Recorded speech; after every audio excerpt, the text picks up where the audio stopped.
Okay, so good morning. We're post Yutet Kislev. Today is therefore the 21st of Kislev, December 21st. That doesn't make sense. It's 21st of Kislev, but it's not December 21st. 15th. It's December 15th. I wrote a different number there. Okay, December 15th. And we're turning to Vayeishev now. We only have 2 days for it. And we don't have any time for Hanukkah, but that's okay because we'll do it next week. We'll start next week. And let's start reading from section 1, page 67. בקשר לפסוק וישב יעקב ארץ מגורי אביו בארץ כנען, מפרש המגיד ממזריץ' וישב יעקב, יעקב קבע מושב בארץ בארציות.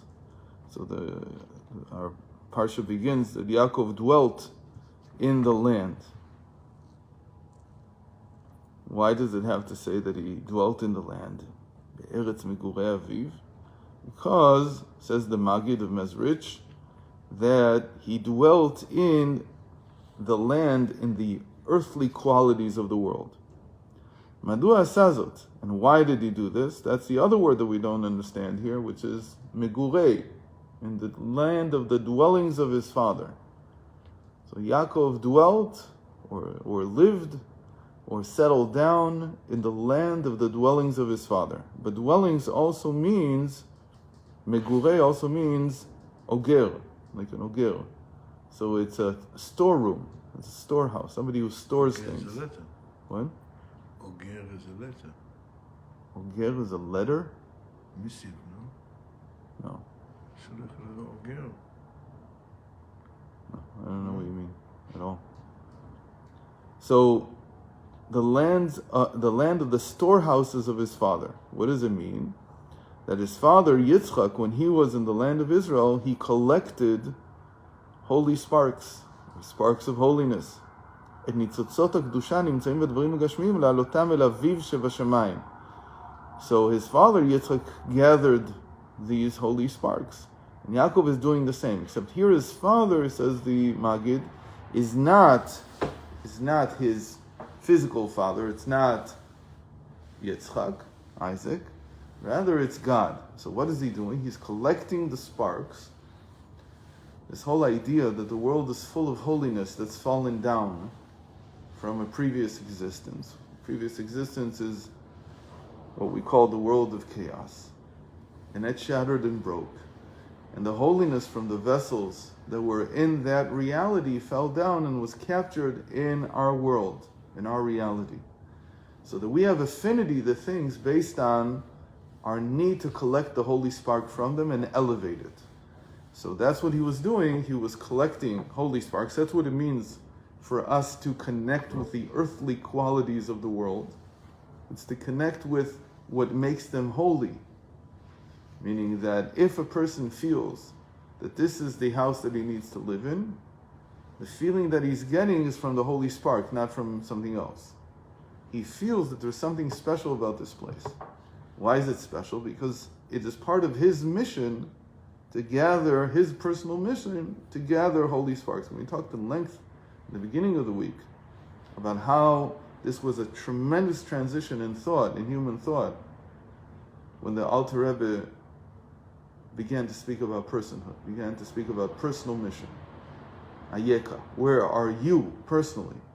And until then it was understood it was just Adam in general, humanity in general. But now there's an idea that every person has his own sparks that he needs to collect. So actually this idea was already present in the writings of the Arizal, because the Arizal is the one who originated this idea that there are holy sparks that are embedded in reality and we have to each take them out. But by the Arizal, the understanding was that you do this by doing mitzvos. You do this by doing a mitzvah. So really it's still Shulchan Aruch. You're still talking about that a Jew's mission in life is to follow something that is general. There's nothing particular in his life, something like, for instance, his house. So there are laws about how to build a house and other things. There's things that govern how you build a house. But which house you like, that's not part of the Shulchan Aruch. That's you. So this idea now that you're drawn to a particular house more than all the other houses, because there's a spark of holiness in this place that you need to elevate personally, and that apparently no one else can elevate it, that is a new idea in Chassidus. That's a new way of applying what the Alter Rebbe was speaking about. אף שהישיבה וההתעכבות בארץ מהווה ירידה, אין זו אלא זמנית, ורק על ידי כך אפשר להגיע לתוספת ועלייה. Even though to go down into the earthly aspect of the world instead of the spiritual aspect is a recession. You're going down. You're receding from your high status. It's only temporary. And without it, you cannot perform what you need to do, which is to elevate reality. A retrograde state. Yeah. How do you say yerida? No, that's... ירידה, descent. It's a descent. וזו הכוונה בהמשך הכתוב בארץ כנען. That's why it says, even more, telling us exactly where he is. He's in the land of Canaan. Why? כי כנען הוא מלשון מסחר. כמו שנאמר, ולא יהיה כנעני עוד בבית השם. Knan means someone who is a merchant. Merchants go around looking for the best goods to buy and sell. How do they know that it's good? They have a knack for it. They have a sense for it. They know this I can buy at this price, and then I can sell it somewhere else at a higher price. What's going on there? He's smelling, as it were, that there's profit. So that's physical profit.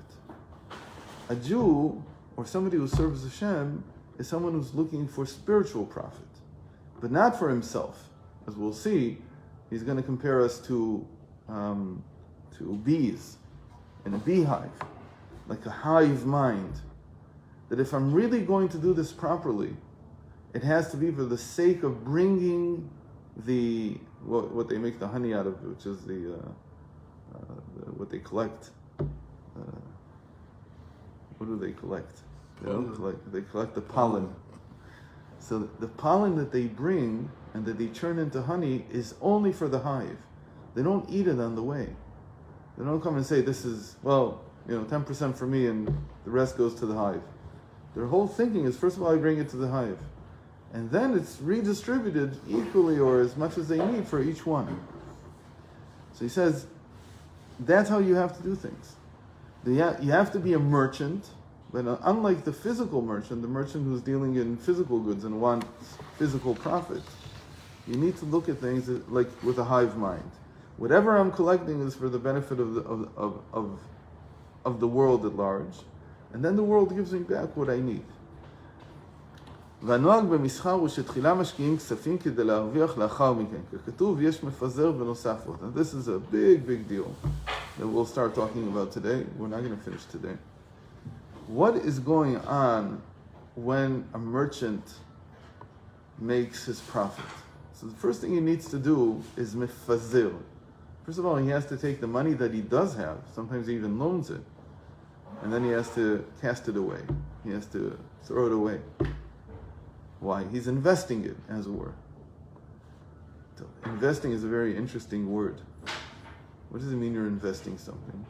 To invest also means to enrobe, to engarb, to put something within something else. So you're introducing it into something else. There's a lot of talking. This is tremendous. And if you come to us Little Shabbos, I'll be teaching a mimer from Reb Hillel of Parich.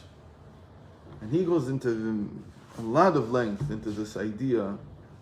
It's for this parsha also, because everybody talks about it because of Megurei Avi, because of the storehouses of his father.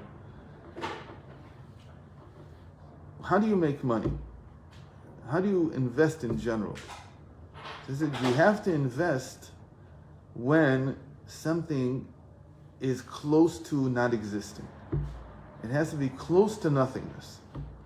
If it's not close to nothingness, then the investment is in something that's finished, and the profit will be, if at all, very small.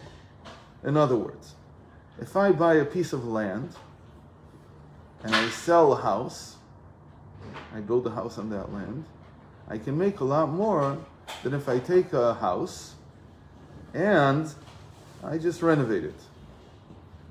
If I'm a developer, the developer buys land and then he builds the houses. Why does he do that? Why not just take old houses and renovate them? That's also a business. It's because there's a lot less profit there. If you take an old house and you renovate it, and say you bought the house for 150, you'll sell it for 200. You'll make 25%. When you buy land, you buy the land for 15,000. You build the house for another 85. And so how much did you make? You made 50% because you're selling it for 200. There's always more when you invest in something that's close to not being. This is the real reason behind why when we plant, the seed has to go back to rot. It has to rot before it can sprout out and bring new produce.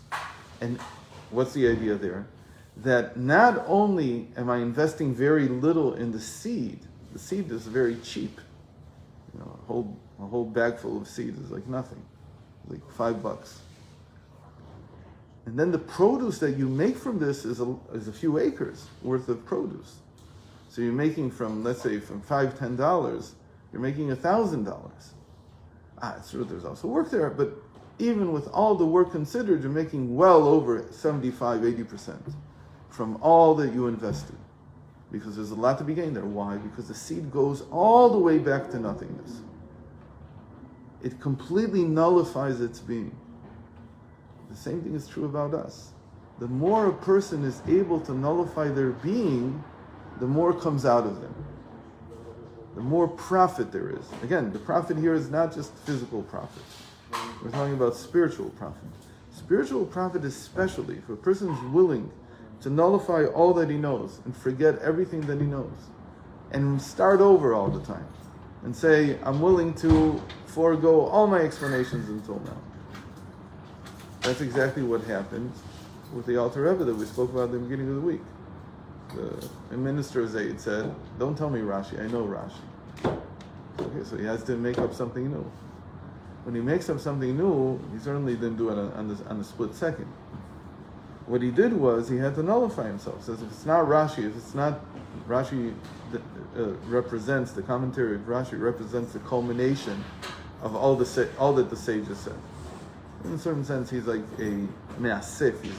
He collects everything that the sages said and gives us choice parts of it. So the Alter Rebbe is not going to say what the sages said. He has to say something new. So he does say something new. God is calling each one of us and telling us, where are you in your life? You have a mission. Where are you holding? So on and so forth.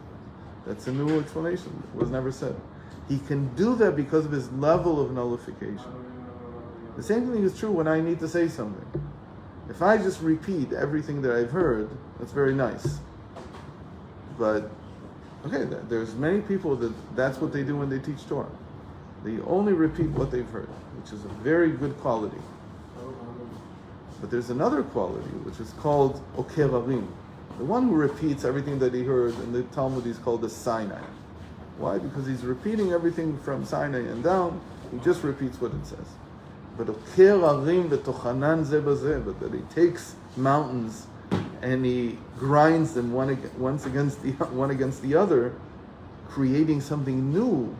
That means that he's taking different sources and he's grinding them together in this grinder in his head. And he's creating something. How does he know that this is something that's of value? How do you know there's something good here?